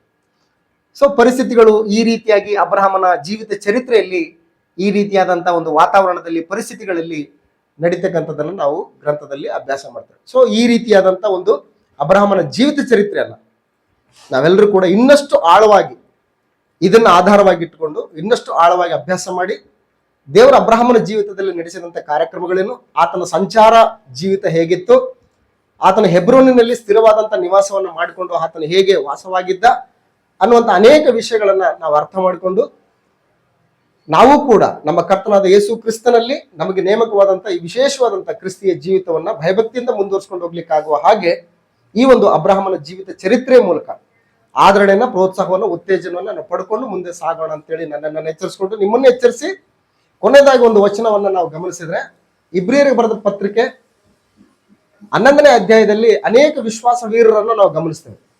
ಆ ವಿಶ್ವಾಸ ವೀರರ ಪಟ್ಟಿಯಲ್ಲಿ ಅಬ್ರಹಾಮನು ಕೂಡ ಮೆನ್ಷನ್ ಆಗಿದ್ದಾನೆ. ಅಬ್ರಹಾಮನು ಕೂಡ ನಂಬಿಕೆಯಿಂದಲೇ ದೇವರು ಕರೆದ ಕೂಡಲೇ ಅಂತ ಹೇಳ್ಬಿಟ್ಟಿದೆ ಅದು ಒಂದು ವರ್ಡ್. ಅದೊಂದ್ಸರಿ ನೋಡಿ ಈ ಒಂದು ಭಾಗವನ್ನು ಮುಗಿಸುವಂತ ಪ್ರಯತ್ನ ಮಾಡೋಣ. ಇಬ್ರಿಯರಿಗೆ ಬರೆದ ಪತ್ರಿಕೆ 11ನೇ ಅಧ್ಯಾಯ 8ನೇ ವಚನದಲ್ಲಿ, ನಂಬಿಕೆಯಿಂದಲೇ ಅಬ್ರಹಾಮನು ಕರೆಯಲ್ಪಟ್ಟ ಕೂಡಲೇ ಕರೆದಾತನ ಮಾತನ್ನು ಕೇಳಿ ತಾನು ಬಾಧ್ಯವಾಗಿ ಹೊಂದಬೇಕಾಗಿದ್ದ ಸ್ಥಳಕ್ಕೆ ಹೊರಟು ಹೋದನು. ತಾನು ಹೋಗಬೇಕಾದ ಸ್ಥಳವು ಯಾವುದೆಂದು ತಿಳಿಯದೇ ಹೊರಟನು. ನಂಬಿಕೆಯಿಂದಲೇ ಅವನು ವಾಗ್ದತ್ತ ದೇಶಕ್ಕೆ ಬಂದಾಗ ಅಲ್ಲಿ ಅನ್ಯ ದೇಶದಲ್ಲಿ ಇದ್ದವನಂತೆ ಡೇರೆಗಳಲ್ಲಿ ಇದ್ದುಕೊಂಡು ಪ್ರವಾಸಿಯಾಗಿ ಬದುಕಿದನು ಅಂತ ಹೇಳ್ತಾನೆ. ಸೊ ಅಲ್ಲಿ ಹೆಬ್ರೋನಿನಲ್ಲಿ ಸ್ಥಿರವಾದಂತ ನಿವಾಸವನ್ನು ಏರ್ಪಡಿಸಿಕೊಂಡ್ರು ಕೂಡ ಅಲ್ಲಿ ಆತನು ವಾಸವಾಗಿದ್ದು ಎಲ್ಲಿ ಅಂತಂದ್ರೆ ಡೇರೆಗಳಲ್ಲಿ ದೊಡ್ಡ ಬಿಲ್ಡಿಂಗ್ ಕಟ್ಕೊಳ್ಳಿಲ್ಲ. ಯಾಕೆಂದ್ರೆ ಇವರೆಲ್ಲರೂ ಪ್ರವಾಸಿಗಳು, ಪರದೇಶಿಗಳು. ಈ ಭೂಮಿ ಮೇಲೆ ನಾವು ಯಾತ್ರಿಕರು, ಸಂಚಾರಿಗಳು ಅನ್ನುವಂಥದ್ದನ್ನ ತಿಳ್ಕೊಂಡ್ರು. ನಮ್ಮ ಸ್ವದೇಶ ಅನ್ನುವಂಥದ್ದು ಅಲ್ಲಿದೆ, ನಾವು ಅಲ್ಲಿಗೆ ಹೋಗ್ಬೇಕು, ಅದನ್ನ ಅವರು ಎದುರು ನೋಡ್ತಾ ಇದ್ರು ಅಂತ ಹೇಳ್ತಾರೆ. ಆದ್ರೆ ಭೂ ಸಂಬಂಧಿಗಳು ಯಾವ ರೀತಿಯಾಗಿರ್ತಾರೆ ಅಂತಂದ್ರೆ ಆದಿಕಾಂಡ ಪುಸ್ತಕ 4ನೇ ಅಧ್ಯಾಯ 17ನೇ ವಚನದಲ್ಲಿ ಕಾಯಿನನ ಸಂತತಿಯವರು ಯಾವ ರೀತಿಯಾದಂತ ಒಂದು ಆಲೋಚನೆಯನ್ನು ಹೊಂದ್ಕೊಂಡಿದ್ರು ಅನ್ನೋಂಥದ್ದು ಒಂದ್ಸಾರಿ ಗಮನಿಸಿದ್ರೆ ಆದಿಕಾಂಡ ಪುಸ್ತಕ 4ನೇ ಅಧ್ಯಾಯ 17ನೇ ವಚನದಲ್ಲಿ, ಕಾಯಿನನು ತನ್ನ ಹೆಂಡತಿಯನ್ನು ಕೂಡಲು ಅವಳು ಗರ್ಭಿಣಿಯಾಗಿ ಹನೋಕನನ್ನು ಹೆತ್ತಳು. ಇದಲ್ಲದೆ ಕಾಯಿನನು ಒಂದು ಊರನ್ನು ಕಟ್ಟಿ ಅದಕ್ಕೆ ಅನೋಕ ಎಂದು ತನ್ನ ಮಗನ ಹೆಸರಿಟ್ಟನು ಅಂತ ಹೇಳ್ತಾನೆ. ಅನೋಕ ಏನ್ ಮಾಡ್ತಾ ಇದ್ದಾನೆ? ಒಂದು ಊರನ್ನ ಕಟ್ತಾ ಇದ್ದಾನೆ, ಆ ಊರಿಗೆ ತನ್ನ ಮಗನ ಹೆಸರಿಡ್ತಾ ಇದ್ದಾನೆ. ಆದ್ರೆ ಅಬ್ರಹಾಮ ಏನ್ ಮಾಡಿದ್ದಾನೆ? ದೇವರಿಂದ ಕರೆಯನ್ನ, ಒಡಂಬಡಿಕೆಯನ್ನ ಹೊಂದಿದಂತಹ, ವಾಗ್ದಾನವನ್ನು ಹೊಂದಿದಂತ ಅಬ್ರಹಾಮ ತುಂಬಾ ಐಶ್ವರ್ಯವಂತನಾಗಿದ್ರೂ ಕೂಡ ಈ ಭೂಮಿ ಮೇಲೆ ನಾನೊಬ್ಬ ಪ್ರವಾಸಿ ಅಂತೇಳಿ, ನಾನೊಬ್ಬ ಪರದೇಶಿ ಅಂತೇಳಿ ತಾತ್ಕಾಲಿಕವಾದಂತಹ ಈ ಒಂದು ಜೀವಿತವನ್ನ ತಾತ್ಕಾಲಿಕವಾದಂತವುಗಳಲ್ಲೇ ನಾನು ಕಳಿಬೇಕನ್ನುವಂತ ಆಲೋಚನೆಯಿಂದ ತಾನೂ ಆ ರೀತಿ ಬದುಕಿ ತನ್ನ ಮಕ್ಕಳನ್ನು ಕೂಡ ಆ ರೀತಿ ಬದುಕಿಸುವಂತಹ ಒಂದು ವಿಶೇಷವಾದಂತಹ ಜೀವಿತ ಅಬ್ರಹಾಮನ ಬದುಕಿನಲ್ಲಿ ನಾವು ಗಮನಿಸ್ತೇವೆ. ಸೊ ಹಾಗಾಗಿ ಪಿತೃಗಳ ಕಾಲ ಈ ಪಿತೃಗಳ ಕಾಲದಲ್ಲಿ ನಾವುಗಳು ಅಬ್ರಹಾಮನ ಜೀವಿತ ಚರಿತ್ರೆಯನ್ನು ನಾವು ಈ ರೀತಿಯಾಗಿ ನಾವು ಅಭ್ಯಾಸ ಮಾಡ್ತಾ ಇದ್ದೇವೆ. ಸೊ ಹಾಗಾಗಿ ಅತ್ಯುತ್ತಮವಾದಂತಹ ಕ್ರಿಸ್ತ ನಂಬಿಕೆಗೆ ಉತ್ತೇಜನ, ಪ್ರೋತ್ಸಾಹವನ್ನ ಕೊಡುವಂತಹ ಈ ಅಬ್ರಹಾಮನ ಜೀವಿತ ಚರಿತ್ರೆಯನ್ನ ನಾವು ಇನ್ನಷ್ಟು ಆಳವಾಗಿ ಇವುಗಳನ್ನು ಆಧಾರವಾಗಿಟ್ಟುಕೊಂಡು ನಮ್ಮ ವ್ಯಕ್ತಿಗತವಾದಂತಹ ಬೈಬಲ್ ಸ್ಟಡಿಯಲ್ಲಿ ನಾವು ಇನ್ನಷ್ಟು ಸ್ಟಡಿ ಮಾಡಿ ಕ್ರಿಸ್ತ ನಂಬಿಕೆಯಲ್ಲಿ ಬಲಗೊಂಡು ಅನೇಕರನ್ನ ಬಲಗೊಳಿಸುವಂತಹ ದಿಕ್ಕಿನಲ್ಲಿ ದೇವರು ನಮಗೆ ಕ್ರಿಸ್ತೇಸುವಿನಲ್ಲಿ ದಯಪಾಲಿಸಿಕೊಟ್ಟಂತ ಈ ಶ್ರೇಷ್ಠವಾದಂತಹ ಜೀವಿತವನ್ನ ಅತ್ಯಂತ ಯಶಸ್ವಿಯಾಗಿ ಕೊನೆಗಾಣಿಸಿಕೊಳ್ಳಲಿಕ್ಕಾಗುವ ಹಾಗೆ ದೇವರು ತಾನೇ ತನ್ನ ಪ್ರಭಾವದ ಐಶ್ವರ್ಯಕ್ಕೆ ತಕ್ಕ ಹಾಗೆ ನಮ್ಮನ್ನು ಬಲಪಡಿಸಲಿ, ಪ್ರೋತ್ಸಾಹಿಸಲಿ ಅಂತೇಳಿ ಈ ಮಾತುಗಳಿಂದ ನನ್ನನ್ನು ನಾನು ಎಚ್ಚರಿಸಿಕೊಂಡು ನಿಮ್ಮನ್ನು ಎಚ್ಚರಿಸಿ ಈ ವಾಕ್ಯ ಭಾಗನ ಮುಕ್ತಾಯ ಮಾಡ್ತೀನಿ. ಎಲ್ರಿಗೂ ವಂದನೆಗಳು, ಧನ್ಯವಾದಗಳು.